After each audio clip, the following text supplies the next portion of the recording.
There are two major reasons why we give testimonies. One is to glorify the name of the Lord, to announce that this is what the enemy meant for shame. This is what the enemy meant to bring me down. But God has turned it around. God was able to turn that shame that the enemy brought, that challenge that the enemy brought your way, and turn it into a victory song. And so you will announce it. So we give testimonies because we want to glorify the name of the Lord in the company of believers and also in the company of unbelievers also. The second reason is to encourage the faith of your brother and your sister. I was in a church meeting like this when somebody, many years ago, somebody gave a testimony that, oh, I prayed for somebody and the person got healed. And I stood up and said, I know this guy is not better than me. And so if this guy can lay hands on somebody, that means, are you kidding me? I went out and I laid hands on somebody, and since that day I've not stopped laying hands on some people, and testimonies have abounded. So we give testimonies to encourage the faith of other believers, that you know me, God did this for me, and because God did this for me, and you know me, and you know that I'm not blind, that God did this for me, it's verifiable. The facts are verifiable. You can go back and check.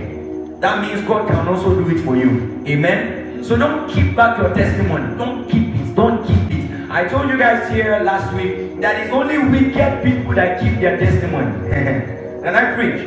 Can I talk to you? It's only wicked people that God, matter of fact, the devil brought evil their way, heavy evil their way, and God was able to turn that evil and make it to be something good. And they don't share the testimony, they don't announce and say, oh, come and see what God has done. God has done this. Meanwhile, if God did not turn that evil that the enemy brought to good, and God allowed the evil to hit them, they will go around by their own selves, with their own mouth, with their own credit. They will buy a call and say, did you see what happened? My father died, my brother died, I did not pay school fees, my land. They will announce it by themselves. But when God turns it around and turns that evil and makes it good, they don't announce it. It's wickedness.